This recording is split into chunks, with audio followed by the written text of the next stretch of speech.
오늘 우리에게 주시는 축복과 소망의 말씀, 전도서 12장 1절에서 14절의 말씀입니다.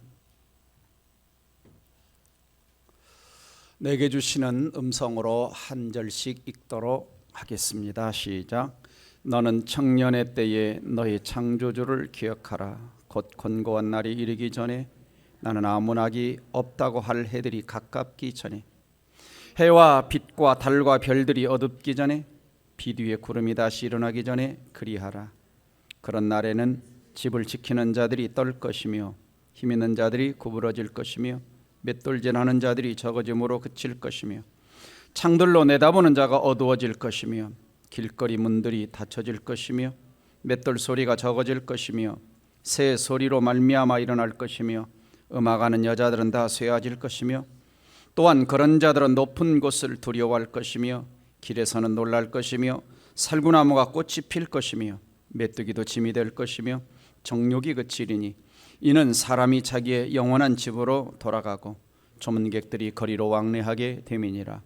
은줄이 풀리고 금그릇이 깨지고 항아리가 샘 곁에서 깨지고 바퀴가 우물 위에서 깨지고, 흙은 여전히 땅으로 돌아가고 영은 그것을 주신 하나님께로 돌아가기 전에 기억하라. 전도자가 이르되 헛되고 헛되도다. 모든 것이 헛되도다. 전도자는 지혜자이어서 여전히 백성에게 지식을 가르쳤고, 또 깊이 생각하고 연구하여 잠언을 많이 지었으며, 전도자는 힘써 아름다운 말들을 구하였나니 진리의 말씀들을 정직하게 기록하였느니라. 지혜자들은 말씀들을 찌르는 채찍 같고, 회중들이 스승들의 말씀들은 잘 박힌 못 같으니 다 한 목자가 주신 바니이다. 내 아들아, 또 이것들로부터 경계를 받아라. 많은 책들을 짓는 것은 끝이 없고 많이 공부하는 것은 몸을 피곤하게 하느니라. 이래 결국을 다 들었으니 하나님을 경외하고 그의 명령들을 지킬지어다. 이것이 모든 사람의 본분이니라. 하나님은 모든 행위와 모든 은밀한 일을 선악간에 심판하시리라. 아멘. 자, 오늘 말씀의 성령주 말씀의 제목은 인생의 겨울이 오기 전에, 인생의 겨울이 오기 전에. 자, 우리는 지금 몇 시인가라는 질문보다 더 중요한 질문이 있죠. 내가 지금 무엇을 하면서 내 인생의 시간을 보내고 있는가라고 하는 겁니다. 몇 시냐라고 하는 것보다 나는 그 시간에 무엇하며 살았는가, 무엇하며 살았는가. 여러분 어떠세요? 2023년 하나님이 시간을 주셨는데 어떻게 살아오셨습니까? 우리 인생은 유한하기 때문에 어떻게 내 인생의 시간을 보내느냐 하는 것은 매우 중요합니다. 왜냐하면 내가 보낸 시간이 바로 내 인생이기 때문입니다. 가치 있고 의미 있는 일에 시간을 사용했다면 의미 있는 인생이고, 헛된 일에, 유흥하는 일에 시간을 보냈다면 유흥하는, 낭비하는 인생이고, 하나님을 경외하고 예배드리는 일에, 복음을 전하는 일에 사용했다면 그 인생은 경건한 인생일 것입니다. 우리는 어린 시절 바닷가에 가면 모래성을 쌓으며 즐겁게 놀았던 추억이 있습니다. 모래성을 만들고 그의 깃대를 세우고 이것이 내 집이다, 이것이 내 집이다 행복했던 순간들이 기억납니다. 그러다가 큰 파도가 몰려오면 내가 정성스레 쌓았던 모래성은 흔적도 없이 사라지죠. 그래서 아이들은 내가 쌓은 모래성이 오래가지 않는다는 것을 알기 때문에 모래성이 무너져도, 물론 우는 아이들도 있지만 그렇게 속상해하지 않는 것입니다. 많은 사람들이 인생의 마지막 순간에 가서야 내 인생의 모래성이 갑자기 무너지는 것을 느끼게 됩니다. 한평생 땀 흘려가며 그렇게 뼈 빠지게 쌓아왔던 물질의 모래성이, 쾌락의 모래성이, 내 인생의 여러 가지 모래성들이 한순간에 무너지는 것을 경험할 때가 있습니다. 쉴 새 없이 미친 듯이 일했는데 몸이 아파서야 인생의 속도를 늦추고 멈춰서서 왜 그렇게 정신없이 살아왔는지 그때서야 우리는 내 인생을 돌아보는 것입니다. 그러므로 우리는 인생의 겨울이 오기 전에, 다시 말하면 우리 인생의 끝이 오기 전에 우리는 너무 늦지 않도록 영원히 남아있을 성을 쌓아야 됩니다. 2023년도 하나님께서는 우리에게 시간과 물질과 날란토와 힘과 여러 가지 것들을 주셨는데, 과연 내가 그것들을 투자해서 한순간에 무너지는 모래성을 쌓았는지, 아니면 영원히 남을 하나님 앞에 영원히 가치 있는 성을 쌓았는지 오늘 우리는 좀 돌아보기를 바랍니다. 오늘 전도서를 쓴 주인공은 솔로몬이죠. 솔로몬은 이스라엘 3대 왕으로서 인류 역사에서 가장 똑똑하고 가장 지혜로운 왕이었습니다. 하나님은 솔로몬이 1000번제를 드리게 되자 그 예배를 받으시고 세상에서 가장 뛰어난 지혜와 부와 명예와 권력까지 주셨습니다. 솔로몬 그 인생에서 그가 할 수 있는 모든 것들을 다 누렸죠. 권력, 부귀영화, 또 수많은 엄청난 군대들, 화려한 왕궁, 결혼, 거의 모든 것들을 다 누려봤던 사람입니다. 그런 그가 기록한 전도서에서 고백이 뭐냐? 전도자가 이르되 헛되고 헛되도다. 모든 것이 헛되도다. 참 정말 기가 막힌 고백입니다. 어떻게 그 많은 것을 누렸던 왕이 모든 것을 헛되도다라고 고백할 수 있는가라고 하는 것이죠. 뭐라고 고백해야 됩니까? 참 모든 것이 만족했다, 모든 것이 행복했다, 모든 것이 감사하다, 좀 이렇게 고백해야 되는데 모든 것이 헛되도다라고 고백하고 있습니다. 자, 여기 헛되다는 말은 어떤 의미를 가지고 있냐면 추운 겨울에 훅 하고 부르는 입김 같은 겁니다. 훅 하고 부르는 입김 같은 거. 또 손에 잡히지 않는다는 의미를 가지고 있죠. 손에 잡히지 않는다. 뭔가를 잡으려고 해도 잡았는데 아무것도 없이 텅 빈 손이다라고 하는 의미가 여기서 헛되다는 겁니다. 그러니까 솔로몬 인생의 결론은 뭐냐? 뭔가를 잡아보려고 애쓰고 몸부림쳐 봤지만 입김처럼 금방 사라져버리고 아무것도 그 인생에 잡힌 것이 없었다라는 고백인 것입니다. 찰스 스윈돌 목사님은 이 솔로몬에 대해서 이렇게 표현했습니다. 그가 웃었을 때 그것은 천지를 흔들 듯 소란스러웠으며 그가 술을 마셨을 때 그는 밑빠진 독처럼 펴마셨다. 주지 육림의 셈에는 그의 성적인 탈선은 끝을 몰랐고 그의 식사 또한 남아도는 사치스러운 연애가 되었다라고 이야기를 하고 있습니다. 그렇죠. 솔로몬은 쾌락을 누리면서 잠시 동안 이것이 인생이구나 라고 생각했을지 모르지만 그의 영혼의 진정한 갈증은 풀어주지 못했던 것입니다. 그래서 결국은 8절에서 인생은 헛되고 헛되다라고 고백했던 것이죠.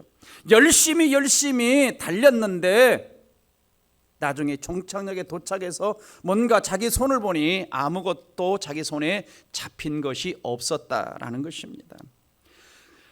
그러한 고백을 하면서 전도서를 통해서 솔로몬이 우리에게 교훈하는 세 가지가 있습니다. 세 가지는 뭐냐? 인생의 겨울이 오기 전에, 이 세상을 떠나기 전에 우리가 해야 될 세 가지는 뭐냐? 첫 번째는 창조주 하나님을 항상 기억하며 살아가는 것이다.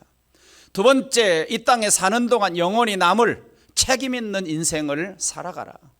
그리고 세 번째, 하나님을 넘버원으로 하나님을 경외하는 삶을 살아가라는 권면을 이 전도서를 통해서 우리에게 교훈하고 있습니다. 첫 번째, 인생의 겨울이 오기 전에 해야 할 첫 번째는 뭐냐? 창조주 하나님을 항상 기억하고 항상 리멤버하고 살아가라는 것이죠. 1절 같이 읽습니다. 시작. 너는 청년의 때 곧 권고한 날이 이르기 전 나는 아무 낙이 없다고 할 해가 가깝기 전에 너의 창조자를 기억하라. 청년의 때에, 청년의 때는 언제를 말씀하는 겁니까? 내가 지금 건강하여 주님을 위하여 일할 수 있을 때, 내가 지금 힘이 있어서 마음과 뜻과 정성을 다하여 하나님을 사랑할 수 있을 때, 청년의 때라고 하는 것은 내가 누군가에게 베풀 수 있는 시간과 삶의 여유를 가지고 있을 때, 이때가 언제냐? 바로 청년의 때인 것입니다. 청년의 때. 자, 그러면 여러분은 지금 어느 때를 지나고 계세요? 여러분 청년의 때를 지나고 계시는 거 믿습니까? 네, 청년의 때. 그렇다면 금년 한 해 얼마나 우리는 청년의 때를 지나면서 하나님을 기억하며 하나님을 생각하며 살았는가? 왜? 우리에게는 곧 권고한 날, 아무 낙이 없다고 할 해가 다가온다는 것입니다. 아무 낙이 없다고 할 해. 권고한 날이 언제입니까? 아무 낙이 없다고 할 해가 언제입니까? 바로 내 인생의 육체의 생명이 끝나는, 주님이 부르시는 그때입니다. 그때가 바로 인생의 겨울입니다. 자, 우리 인생은 봄, 여름, 가을, 겨울이 있죠. 계절은 그 다음에 봄이 오지만 인생은 겨울이 끝입니다. 인생은 윤회가 아니에요. 돌고 도는 것이 인생이 아닙니다. 돌고 도는 인생이 아니에요. 그래서 우리 인생에서 언제 겨울이 아무 낙을 누리지 못할 때가 찾아올까요? 10년 전에 제가 이 사이트를 소개한 적이 있습니다. 더 데스 클락입니다. 데스. 죽음의 시계. 죽음의 시계. 이 사이트에 들어가서 제 정보를 입력하면 제가 얼마나 더 살고 죽을 것인가가 이게 나옵니다. 제 정보를 딱 입력하니까 여기 보니까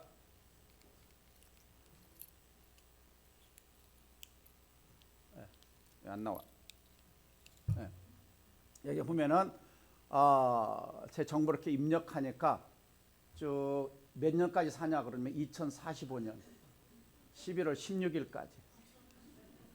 그래서 당신은 86살에까지 살 거고, 그 다음에 86살 3개월 14일. 어저께 입력을 한 겁니다. 그러니까 며칠 남았냐? 7,992일. 이제 991일 남았어요. 1분 21초가 남았다고 그랬어요. 그래서 남은 시간이 몇 년 남았냐고 그러면 22년 남았대요. 그래서 카운트다운을, 이걸 들어가면 카운트다운을 해줍니다. 그래서 저게 딱 나와요. 당신은 묘비에 2045년 11월 16일 날 목요일 날 죽을 거다. 가상현실이죠. 가상현실. 그리고 여기에 뭐가 있냐면 개선을 하면 이렇게 운동도 하고 뭐도 하면은 당신의 수명은 늘어날 수 있다. 이렇게 이야기를 합니다. 자, 어쨌든 우리의 삶에는 이와 같이 죽음의 때가 와요. 그래서 이 사이트에 가서 입력하고 난 다음부터 째깍하고 제 인생 시기가 줄어드는 초시기가 나오기 시작을 합니다. 자, 지금 여러분의 인생 시계는 몇 시일까요? 얼마나 남았습니까? 얼마나 남았어요? 자, 2절에서 7절 보면 솔로몬은 인생의 겨울을 맞이하는 사람의 모습들을 이야기합니다. 2절 보실까요? 해와 빛과 달과 별들이 어둡기 전에, 비 온 뒤에 구름이 다시 일어나기 전에. 그러니까 늙어간다는 겁니다. 점점 해와 달과 빛이 어두워진 것처럼 인생이 희미해져 간다는 거예요. 점점 세상이. 3절, 그런 날에는 집을 지키는 자들이 떨 것이며 집에 나이 들면 손도 떨리고 몸도 떨리고 힘 있는 자들이 구부러질 것이며. 그렇죠. 젊을 때는 똑바로 서는데 나이가 들면 허리가 구부러집니다. 구부정해져. 다리도 굽어지죠. 그 다음에 맷돌질하는 자들이 적음으로 그칠 것이며, 그러죠. 이가 빠져서 음식을 제대로 씹을 수가 없습니다. 다행히도 요즘에는 틀니와 임플란트가 발달해서 이렇게 이제 고치면 되는데, 저도 병원에 가니까 치과를 가니까 그래요. 어금니가 하나 깨졌대요. 당장 이빨 임플란트를 심으라고. 근데 열심히 이빨을 닦았더니 아직까지 괜찮아요. 그 다음에 길거리 문들이 닫힐 것이며 그럽니다. 귀가 잘 안 들립니다. 보청기를 껴야 되는데 요즘에 감사한 것은 보청기 대신에 청력 단련기가 발명됐습니다. 제가 아는 분이 이것을 발명을 했어요. 그래서 이 소리를 들려주면 청력이 살아납니다. 그러니까 보청기를 안 끼게 될 수 있도록 이제는 청력이 이게 살아나요. 청력이 살아나. 사운드 백신이라고 하는 회사가 있습니다. 그 다음에 맷돌 소리가 적어질 것이며 그럽니다. 맷돌. 젊은 시절에는 막 뭘 씹어도 막 그냥 유리까지 씹을 것 같았는데 이제는 위장이 약해졌죠. 치아가 빠지고 씹는 것도 힘들어지고. 새소리를 인하여 일어날 것이며, 젊은 시절 느낌만 하면 그냥 코 골았는데 나이가 드니까 그냥 뭔가 소리만 나도 바스락해도 깹니다. 4절에 음악하는 여자들은 다 새어질 것이며, 노래하는 목소리도 점점 약해진다는 겁니다. 근데 우리 시온성가대는 날로 소리가 좋아져요. 주의 은혜입니다. 주님을 찬양하니까 목소리에 젊음을 주시는 것 같습니다. 또 5절 보니까 그런 자들은 높은 것을 두려워할 것이며, 그렇죠. 계단 올라가는 거, 산 올라가는 거. 그래서 나이 들면 평지를 좋아하죠. 길에서는 놀랄 것이며 길을 가다가도 깜짝깜짝 놀라고 살구나무에 꽃이 필 것이며 머리카락이 허옇게 변하죠. 머리카락이 허옇게. 메뚜기도 짐이 될 것이며 그럽니다. 뭐 하나 들어도 힘이 들죠. 뭐 하나 들어도 힘이 들어요. 그래서 저도 요즘에 이렇게 무거운 거 들면 팔꿈치가 시큰시큰거려요. 이렇게 물 6개짜리 일에 6개 들면 시큰거려요. 그 다음에 원욕이 이 정욕이 그치리니 욕망이 식욕이 떨어집니다. 자, 결국 가야 될 곳이 어디냐? 5절 하반절 말씀 보면은 이는 사람이 자기의 영원한 집으로 돌아가고, 자기 영원한 집으로 돌아가고 어디로 갑니까? 육신의 장막을 벗고 영원한 하나님의 집으로. 그리고 조문객들이 거리로 왕래한다. 내 장례식장을 향해 조문객들이 찾아오는 것입니다. 자, 지금까지 솔로몬은 인생의 겨울, 노년에 대해서 이렇게 설명을 하는 거죠. 그리고 그 다음 6절 말씀은 죽음 자체를 비유로 표현하는 겁니다. 죽음 자체. 은줄이 풀리고 금그릇이 깨지고 항아리가 샘곁에 깨지고 바위가 우물에서 깨지고, 마치 바이올린 줄이 켜다가 통 하고 그 다음에 항아리가 팍 하고 깨지는 것처럼 인생의 죽음을 상징하는 겁니다. 내 인생이 깨질 때가 오는 거죠. 목숨이 깨질 때가 오는 것이죠. 그러면 어떻게 됩니까? 7절 말씀, 흙은 여전히 땅으로 돌아가고, 창세기 1장의 말씀이 맞죠. 흙으로 만든 인생, 흙으로 돌아가고, 우리 영혼은 그것을 주신 하나님께로 돌아가기 전에 창조주 하나님, 청년의 때에 아무 낙이 없다고 할 해가 가깝기 전에 누구를 기억하라?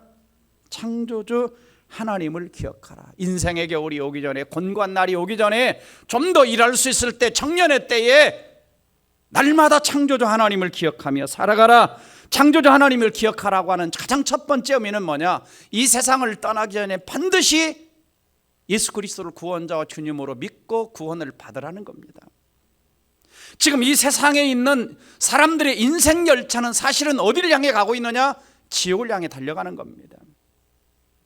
지옥을 향해 가는 열차가 있고 지금 구원 열차가 달리고 있는데, 지옥 열차를 타고 가는 자는 빨리 지옥 열차에서 천국 열차로 갈아타라는 겁니다.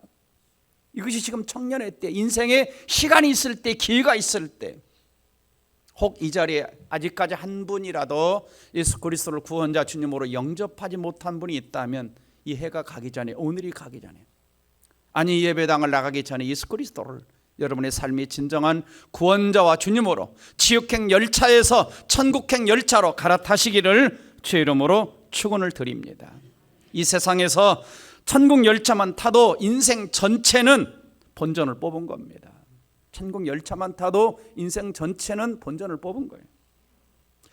두 번째, 창조주 하나님을 기억한다는 것은 뭐냐면 하나님과 동행하는 삶을 사는 거예요. 동행하는 삶.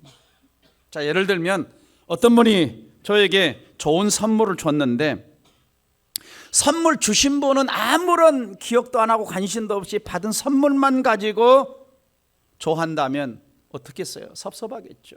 마찬가지입니다. 하나님이 우리에게 인생이라는 선물을 주셨습니다. 시간이라는 선물, 물질이라는 선물, 우리 삶에 여러 가지 선물을 주셨는데, 선물 주신 하나님은 다 잊어버리고 그냥 그 선물만 가지고 좋아한다면 우리 하나님이 얼마나 섭섭하시겠습니까?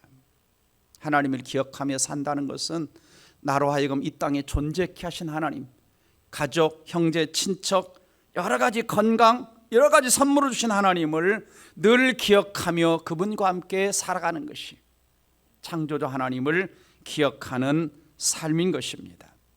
과연 나는 돌아볼 필요가 있어요. 나는 모든 하나님 주신 선물보다 하나님을 더 원하는가? 세상, 아니 성공보다, 일보다 하나님과 함께하는 시간을 더 원하는가 하는 걸 돌아볼 필요가 있습니다. 그래서 우리는 청년의 때 아직 힘과 시간과 물질과 내가 뭔가 주님을 위하여 일할 수 있을 때 주님을 섬기는 것이 하나님을 기억하고 살아가는 것입니다.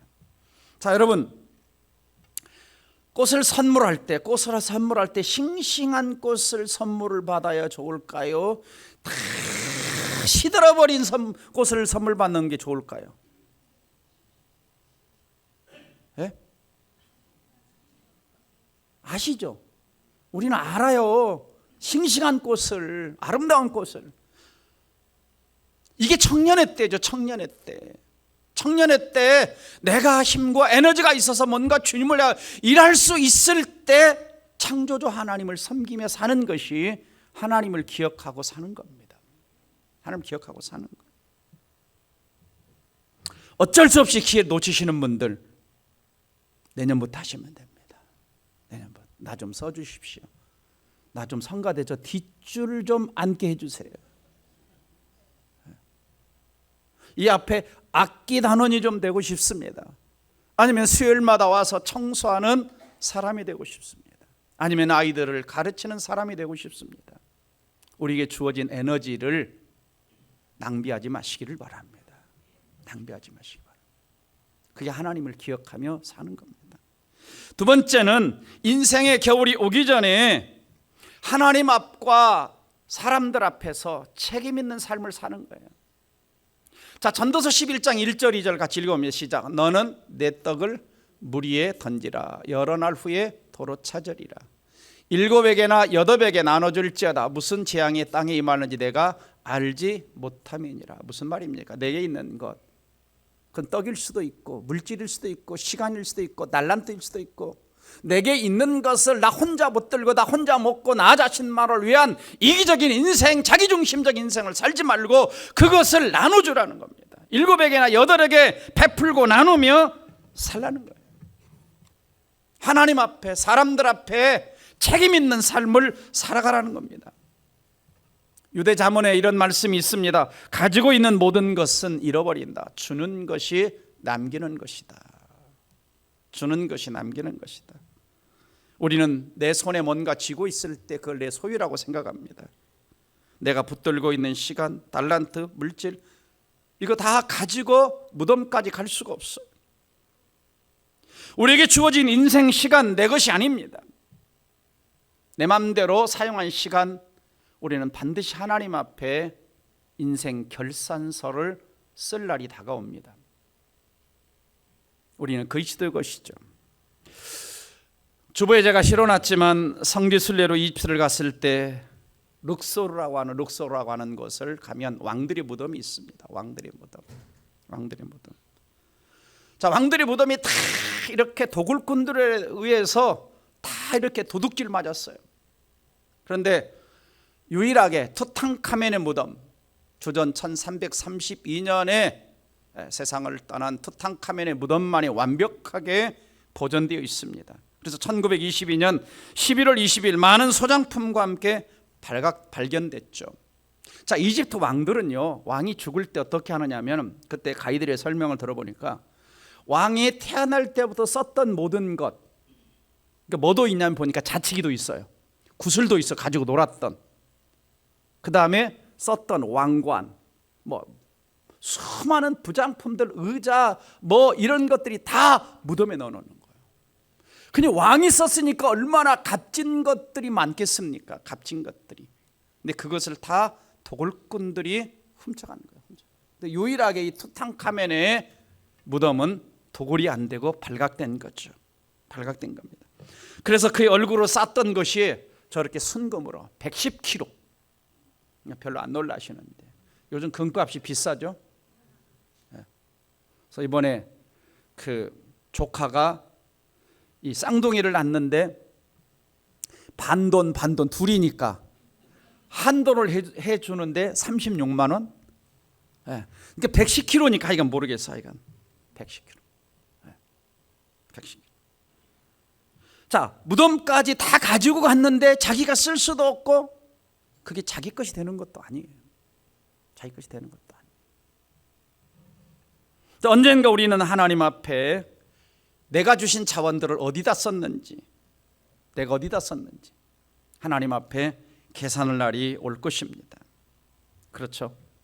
우리는 모래성이 무너지는 것처럼 일본의 쓰나미가 몰려오면서 그 많은 것들이 한순간에 휩쓸려가는 것을 보면서, 우리는 삼풍백화점이 한순간에 무너진 것을 보면서 9.11 무역센터 빌딩이 무너지는 것을 보면서 내 것이 아니구나, 놓고 가야 되는구나 하는 걸 우리는 깨닫게 됩니다. 그렇죠.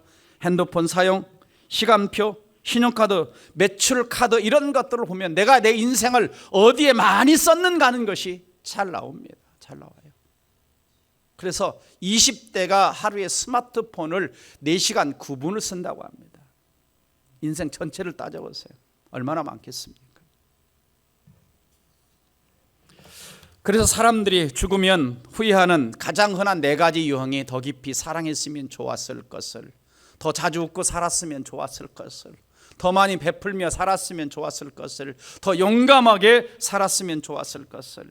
그래서 패트릭 몰리는 조사를 해보니까 어르신들이 가장 많이 후회하는 것 중에 하나가 뭐냐, 나는 가족의 생활 수준 올리기에 너무 바쁘게 뛰어다니다 아이들이 다 자라서 집을 떠날 때까지 아이들에 대해 거의 아는 것이 없다는 것을 깨달았다. 이제는 그 아이들이 너무 바쁘다고 나를 만나주지 않는다. 소홀히 한 거죠. 인생이 지나간 겁니다. 지나간 거예요. 재생 버튼이 없죠. 2023년 쏜살같이 지나갔습니다. 이제 하루같이 안 남았죠. 언젠가 우리도 더 이상 달력을 넘길 수 없는 시간이 다가오죠. 그때는 누가 옵니까? 죽음의 사자가 찾아오는 거죠. 생각지 않을 때 죽음의 사자가 찾아오는 겁니다. 사업을 크게 일으키고 몹시 바쁘게 살아가는 어떤 젊은 사업가에게 낯선 사람이 사무실로 찾아왔습니다. 이렇게 말합니다. 그렇게 당신이 사업에만 열중할 것이 아니라 주일은 교회 나가 예배를 드리고 이제는 주신 사업으로 하나님과 이웃을 위해 열심히 계획하며 살아가십시오 라고 요청합니다. 그러자 이렇게 대답하죠. 그렇지 않아도 난 그렇게 생각은 하고 있어요. 그러나 아직은 젊으니 나이가 좀 더 든 후에, 돈을 잘 벌릴 때 좀 더 번 후에 그러한 일을 하겠습니다. 그 위에 또 몇 번이고 이 사람이 찾아와서 똑같은 말을 하고 젊은 사업가는 또 똑같은 대답을 했습니다. 오늘 한참 결제 서류에 도장을 찍는데 또 찾아와서 이렇게 말합니다. 이번에 내가 당신을 찾아오는 마지막이 될지도 모르겠군요. 하나님 앞에 나가십시오. 그리고 하나님 나라를 준비하십시오. 그러자 이제는 짜증을 부리면서 더 이상 괴롭히지 말라고 쫓아냈습니다. 얼마 시간이 지난 후 이 사람이 무서운 얼굴을 하고 찾아왔습니다. 이제 당신의 때가 되었습니다. 머물 시간이 없습니다. 저와 함께 가시죠. 지금 바쁩니다. 바이어들을 만나야 돼요. 다음에 오세요. 그 순간 갑자기 얼음짝까지 찬 손이 그의 목덜미를 치는 서늘함을 느꼈습니다. 죽음의 사자였던 거죠.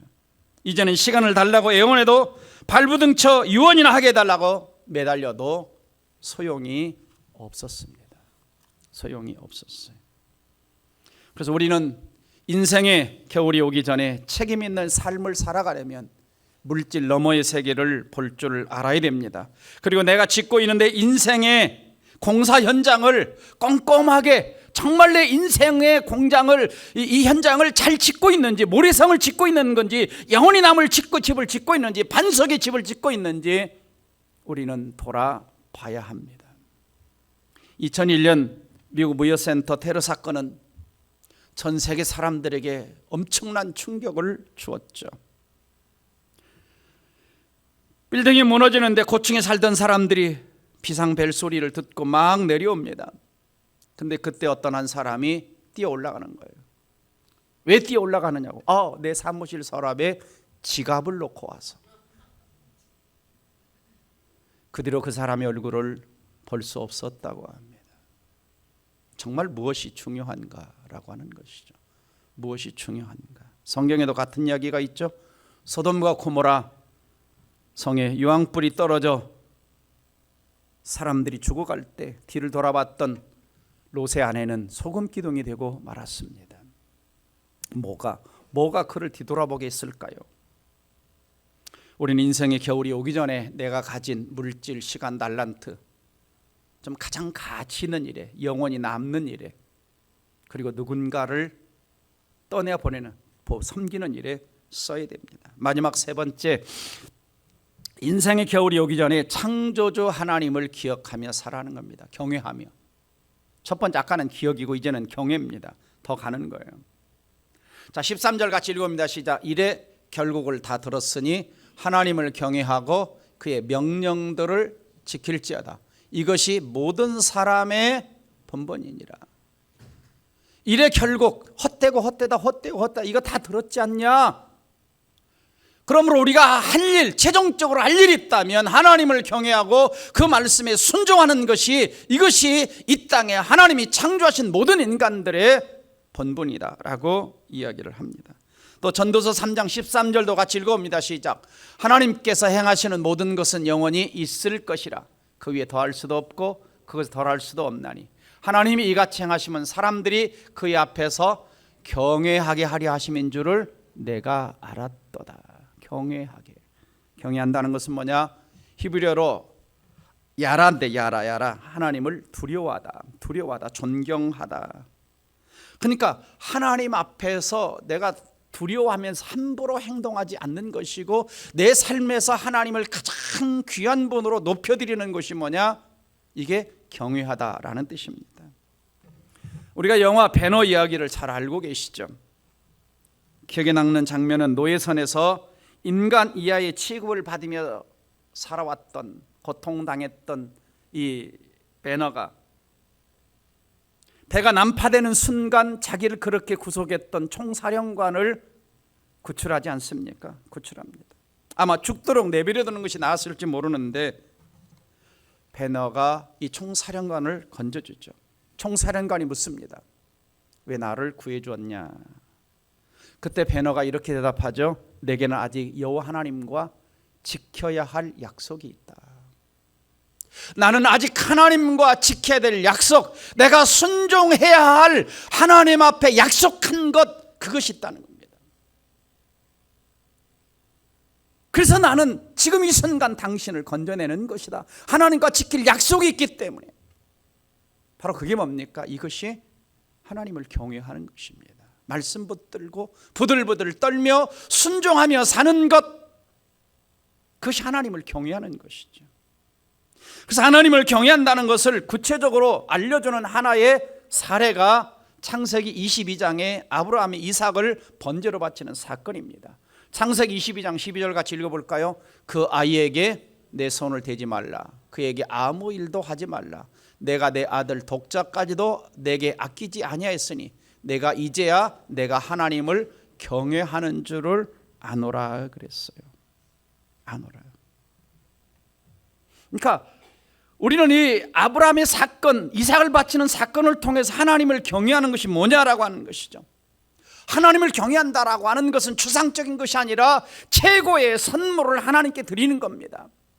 하나님이 원하신다면 내가 가장 아끼고 가장 소중하게 여기는 것을 변명 없이, 아낌없이, 주저함 없이 하나님 앞에 올려드리는 것, 이 세상 그 무엇보다도 하나님을 가장 사랑하는 분으로 최고의 존재로 인정하는 것, 그것이 뭡니까? 그것이 경외하는 것입니다. 그것이 사람의 본분입니다. 그래서 창조주 하나님은 하나님을 기억하고 경외하는 자에게 반드시 보상을 해줍니다. 자, 잠언 22장 4절 같이 있습니다. 시작. 겸손과 여호와를 경외함의 보응은 재물과 영광과 생명이니라. 하나님을 경외하면 재물과 영광과 생명. 두 번째, 말라기 4장 2절 다 같이. 내 이름을 경외하는 너희에게는 공의로운 해가 떠올라서 치료하는 광선을 비추리니 너희가 나가서 외양간에 나온 송아지같이 뜨리라. 경외하는 자에게 치료하는 광선을 비춰주신다. 또 시편 34장 9절 다 같이 읽습니다. 너희 성도들아 여호와를 경외하라. 저를 경외하는 자에게는 부족함이 없도다. 하나님을 경외하는 자에게 부족함이 없도다라고 말씀하고 싶습니다. 사는 성도 여러분, 우리는 인생의 겨울이 지난 후에 하나님의 심판대 앞에 서게 됩니다. 올 마지막 절 14절은 하나님은 모든 행위와 모든 은밀한 일을 선악간에 심판하시리라. 우리 인생은 언젠가 이 세상을 떠나 하나님의 심판대 앞에 서야 할 것입니다. 그 앞에서 내가 했던 행동들, 선택들, 헌신들, 나눔의 삶들, 내 삶의 흔적들에 대해서 인생 결산서를 가지고 하나님이 계산할 날이 있을 것입니다. 특별히 하나님 백성들에게는 하나님이 주실 상급과 칭찬이 기다리고 있는 것이죠. 하나님, 우리가 이 땅에서 하나님 나라와 복음과 주님의 영광을 위해서 헌신했던, 수고했던, 땀 흘렸던, 고생했던 모든 것들을 잊지 않으시고 상급과 칭찬을 주실 줄 믿으시기를 주의 이름으로 축원합니다. 여러분, 우리 인생이라고 하는 게 뭡니까? 자주 말씀드리지만 내 인생이라고 하는 것은 내가 선택했던 것들, 내가 결정했던 것들, 내가 행동했던 그것들이 다 모여서 그것이 바로 내 인생이 되는 것입니다. 우리는 돌아볼 필요가 있어요. 내가 얼마나 하나님이 기뻐하시는 행동을 많이 했는지, 아니면 내가 후회할 행동들을 얼마나 많이 했는지, 이것이 쌓여서 내 인생이 되는 겁니다. 그래서 장차 하나님의 심판대 앞에 섰을 때 과연 착하고 충성된 종이라고 하나님이 우리에게 말씀하실 것인가, 아니면 악하고 게으른 종이라고 말씀하실 것인가, 우리는 진지하게 우리 자신에게 물어야 합니다. 한번 지나간 달력은 다시 돌아오지 않습니다. 그래서 처음이 마지막이라고 생각하며 사는 것이 우리 인생이죠. 말씀을 정리합니다. 인생이 겨울이 오기 전에 창조주 하나님을 기억하고 살지 못하면 첫째는 솔로몬처럼 세상 헛된 것에 집착하는 인생을 살아갑니다. 두 번째는 영혼의 때를 위하여 살지 못하고 육신의 때만을 위하여 살게 되고, 세 번째는 눈에 보이는 것을 따라 살면서 어떤 것이 주어져도 만족할 줄을 모르게 됩니다. 여러분, 우리가 참 그렇습니다. 인생이라는 게 뭔가 소중한 것을 알고 내 곁에 있는 사람이 정말 소중하다라고 하는 걸 깨달을 때 그때가 참 너무 늦었다 그걸 깨달을 때 너무 늦었다라는 생각을 할 때가 많아요. 하나님이 어떤 분인가 정말 제대로 알고 이제 하나님을 좀 제대로 섬겨야 되겠다라고 생각했는데 그때가 내 인생에 살 날이 얼마 남지 않을 때가 많습니다. 뭔가 그 많던 물질을 하나님 나라로 쓰고 싶은데 그걸 깨달을 때는 내 손에서 다 날아가 버릴 때가 참 많아요. 우리가 이런 말을 자주 하죠. 있을 때 다음 다대부 있을 때 차례, 시간이 있을 때, 청년의 때에, 건강이 있을 때에 날아갈 때가 있어요. 헛되고 내가 잡을 것이 없는 때가 다가옵니다. 그러므로 진짜 중요한 것은 무엇입니까? 첫째는 매일 창조주 하나님을 기억하며 사는 것입니다. 두 번째는 주변 사람들에게 좀 더 사랑을 베풀며 책임 있는 삶을 살아가는 것입니다. 세 번째는 세상과 무엇보다도 하나님을 일본으로 모시고 창조주 하나님을 섬기며 경외하며 살아가는 그것이 인생의 본분이죠. 여러분, 인생의 겨울이 올 때까지 기다리지 마시기 바랍니다. 이 해가 가기 전에 내 삶의 태도, 내 삶의 방식, 내 생각들, 내 가치들, 내 관점들을 조정해야 될 때입니다. 바꿀 때입니다. 언젠가 때가 되면 하겠지, 언젠가 때가 되면 하겠지. 그 모든 시간들은 낭비한 시간들이죠. 그러므로 영원하신 하나님께 우리 인생의 운전대를 맡기시고 믿음으로 따라가심으로 하나님 앞에 서는 그날 하나님의 칭찬받는 저와 여러분 되시기를 주의 이름으로 축원합니다. 우리 다 같이 마지막으로 김소엽님의 별이라는 시를 우리 같이 한번 읽어보겠습니다. 자, 시작. 이제 얼마 남았는지 나는 모릅니다. 오늘 밤에라도 영원하고 부르시면 네 하고 두말 없이 가야 되어요. 가기 싫어도 가야 하고 가고 싶어도 못 가요. 그분이 부르시기 전에는. 그날이 언제일는지 당신은 몰라요. 나도 몰라요. 모르면서 모르는 것을 모르고 살고 있어요. 매일 밤 그분이 울고 계셔요. 이제 조금밖에 안 남았는데 하늘국가는 텅 비었는데 입이 터지도록 먹고 마셔도 정작 가진 건 이 세상에 남긴 건 하나도 없이 저 불쌍한 자식을 어쩌나 울고 계셔요. 그분이 흘린 눈물 방울마다 빛나는 별이 되어요. 기도합시다. 사랑하는 성도 여러분, 시간은 우리를 기다려주지 않습니다. 우리를 기다려주지 않아요. 언젠가 우리의 삶에도 인생의 겨울이 덜컥하고 다가올 수 있습니다. 주님이 부르시면 성경에 나오는 부자처럼 오늘날 내 영혼을 찾으리니 내가 다 쌓아놓은 것이 누구의 것이 되겠느냐, 주님 말씀하시죠. 우리가 이 땅을 사는 동안 아무 빈손으로 살다가 주님 앞에 가시면 안 됩니다. 그렇지 않기 위해서 우리는 첫째, 날마다 창조주 하나님을 기억해야 됩니다. 예수 그리스도를 구원자 주님으로 영접하고 그 주님과 동행하는, 그리고 내게 주어진 달란트 은사 물질을 가지고 또 다른 영혼을 위해서 써야 합니다. 그리고 날마다 우리를 창조하신 목적대로 하나님을 1번으로 모시고 살아가는 인생, 후회 없는 인생 살게 해달라고 오늘 말씀 붙들과 함께 통성으로 기도하겠습니다. 다 같이 기도합니다.